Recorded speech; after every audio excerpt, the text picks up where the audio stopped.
A Week in the Life of a Manager, made by Amy and Bree. Meet Bob. Bob Timby to be exact.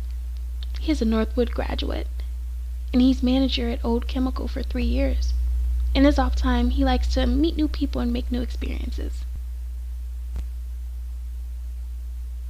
Luckily, we tuned into Bob's career life just when things are getting interesting. He's been a manager at Old Chemical, overseeing a group of 10 employees for the past 3 years. He loves his work, however things are about to change. On this Monday morning, he has been informed of an abrupt acquisition of the company by a competitor. New Chemical had just bought Old Chemical this past Friday, and the layoffs had already begun.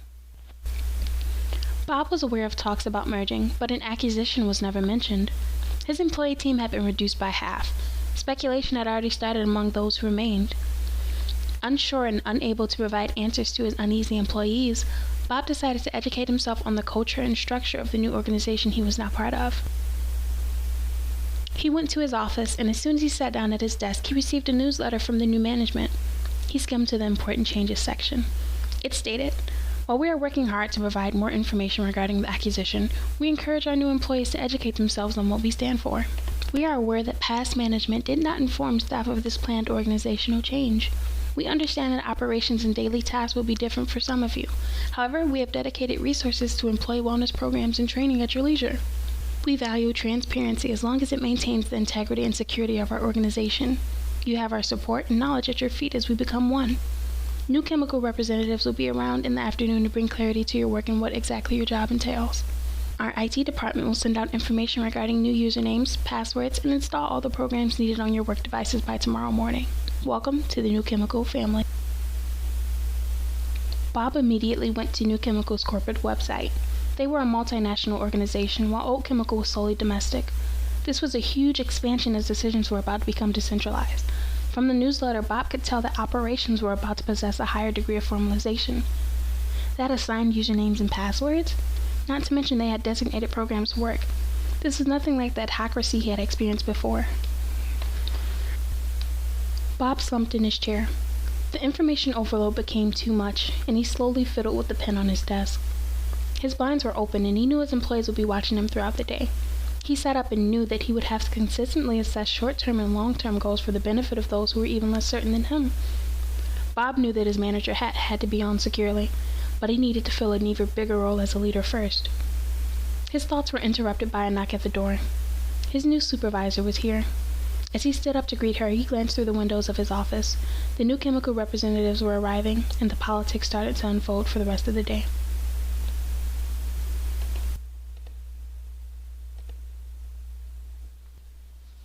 Equipped with more knowledge, Bob decided to start the day with a meeting with his 5 previous employees.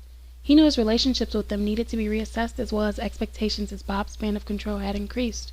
He was now manager of 3 different teams total. Bob had information power and knew its importance at a time like this. As Bob walked into his office, he noticed a gift box with a bow sitting on his desk. It had a note that read, "Thanks for being the best boss for all these years. Signed, Employee." Bob knew to manage organizational political behavior that he must first recognize it. If this was not a clear sign, then he didn't know what was. Bob walked into the conference room 30 minutes before the agreed time.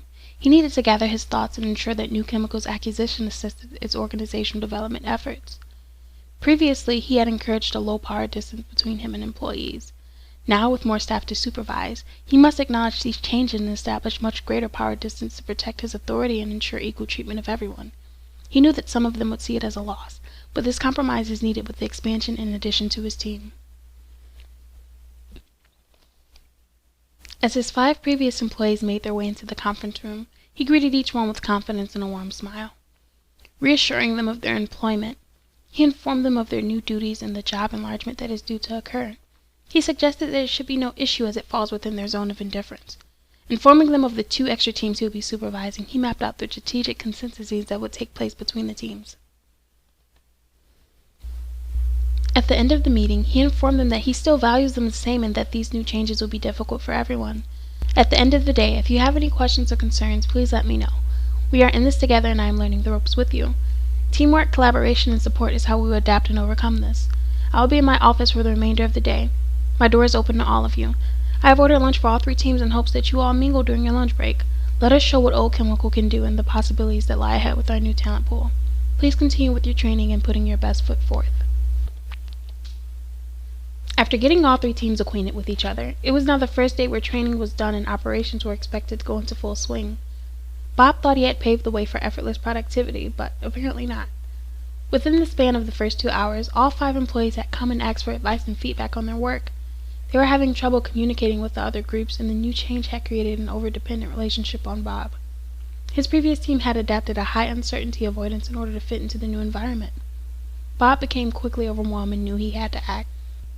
Bob knew they were being careful not to make mistakes, but he did not understand why they were not able to communicate properly to the other teams. They possessed status similarities and roughly had the same amount of knowledge and experience. Did they view the other team as superior, or was it lack of underlying understanding? Did they not realize that power is an exchange relationship, or did he overestimate their networking abilities? They came to him because they realized he had legitimate power, but he needed them to acknowledge their authority. They were unconsciously social isolating, and it didn't seem like it was going to improve. Bob requested all of them in his office immediately. Once he had gathered all of them in his office, he asked them what was going on. They responded, "Sir, we are a little lost as to what is expected of us and the quality of our work." Bob shook his head, smiled, and looked at all of them. "Do your job the best way you know how, and we will evaluate from there if I am looking for specific improvements.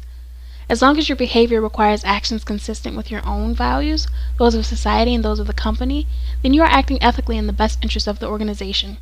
Be confident in your work. Speak to your peers for advice. Your uncertainty of your skills in this new setting is causing unnecessary delayed decision-making. You are all capable, and I have witnessed it myself. You are a team of 5 that coordinate with 2 other groups that assist in the success and efficiency of our organization. It is healthy to feed into the positive competitive teamwork mindset. You have demands to meet, and you have control of your duties. The strain should not be this high.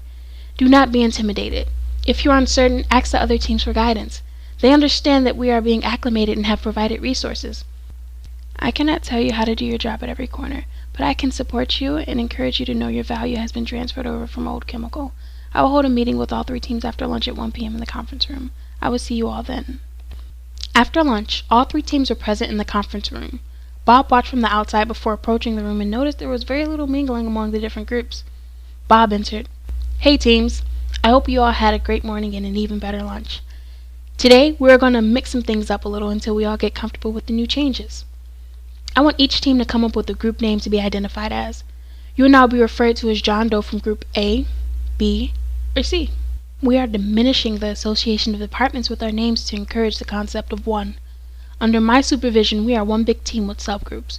With this, we are now only communicating face-to-face considering we are on one floor. Of course, emails and calls are allowed to notify others of items being sent and all other documents related to the job. By the end of this quarter, my goal is for our department to be cured of communicative disease. So Group A, if you need clarity of a term Group B uses, you will have to visit one of the members for understanding.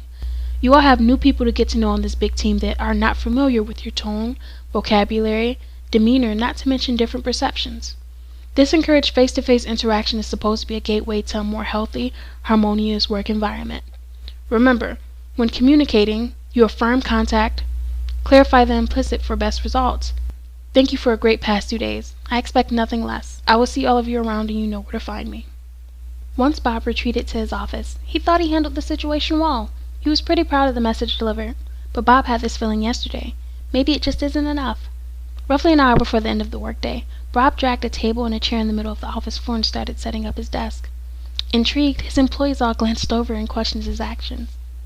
In a clear, vocal manner, Bob declared, "I asked you all to develop your interpersonal communication skills with each other. Right after, I returned to my office of 4 walls, closed blinds, and a closed door. My apologies. I'm here to lead you all by example and will not ask anything of you that I cannot reasonably do myself. While I have an office for a reason, I'll be dedicating every last hour of the day to be out here with you all. I'm here to answer any questions and to provide any evaluative support you may need. Now, it is truly safe to say you know where to find me." After the past 3 days, Bob realized that some individuals respond to change by relying on well-learned behaviors while others become rigid and reactive. He knew that stress sometimes causes our brains to reduce information intake, and change carries both the risk of failure and opportunity for success. However, Bob wanted to increase the opportunities to succeed and give his employees an incentive to work well during this change. He wondered how many employees would be satisfied with the lower order needs. who was happy knowing their job was secure after the transition. He figured his previous employees were satisfied and had a need for affiliation this time. But for the employees that were already employed by New Chemical, they probably craved higher order needs. They were striving for recognition from their new boss and had a need for achievement. All three groups had opportunity to grow, but he could not measure it using one uniform method. Bob had to implement management by objective. He tailored his expectations to each individual part of his teams. He spoke to every employee that day to determine what motivation factors needed to be present for their continued growth. Surprised by their skills and abilities, balance might be a future issue for those seeking to advance in their career stage. He noticed a few employees that felt as if they reached a career plateau. He noted that he should consider them for new project teams or allow them to become mentors to new employees. Not knowing what was wanted, he set a box outside of his door for ideas and suggestions to make the workplace more fun and competitive. Coming to the end of Bob's work week, Bob takes a moment to reflect. He and his three teams have overcome the beginning hurdles of change that has transpired over the past few days. Bob had to demonstrate different types of leadership styles. He himself took on a more commanding leadership role compared to his old affiliative style. He constantly assessed his influence and adjusted to create the best possible strategy to lead his teams. Throughout his days, Bob gave his employees, old and new, an opportunity to give their honest feedback of changes and how they would move forward. The employees that were transferred over went through multiple follower-type changes, from effective to survivor to alienated right back to effective followers again. Once they understood the new dynamic, they were able to take responsibility and actively participate with the other teams to achieve their common objective. Bob realized that he was doing more than managing his employees. He was now leading them. He was able to truly understand the difference. He knew encouraging his employees benefited the organization while allowing them to prosper into a more effective follower. Nearing the end of day, Friday, Bob's new supervisor drops in to see how they are all adjusting. Bob exclaims, "The first few days were really eye-opening. My goal of assisting New Chemical in their organizational development was set, and I believe my team's capabilities helped me achieve just that. On the first day of training, I noticed that the change was not going to be an easy transition for anyone. I've implemented a few practices to ensure harmony among this floor. So far, things are looking up, and I'm really looking forward to my time here at New Chemical." Friday at 5 p.m., Bob Temby got in his car and started his journey home. He was grateful to remember the most fundamental principles of Management 4250.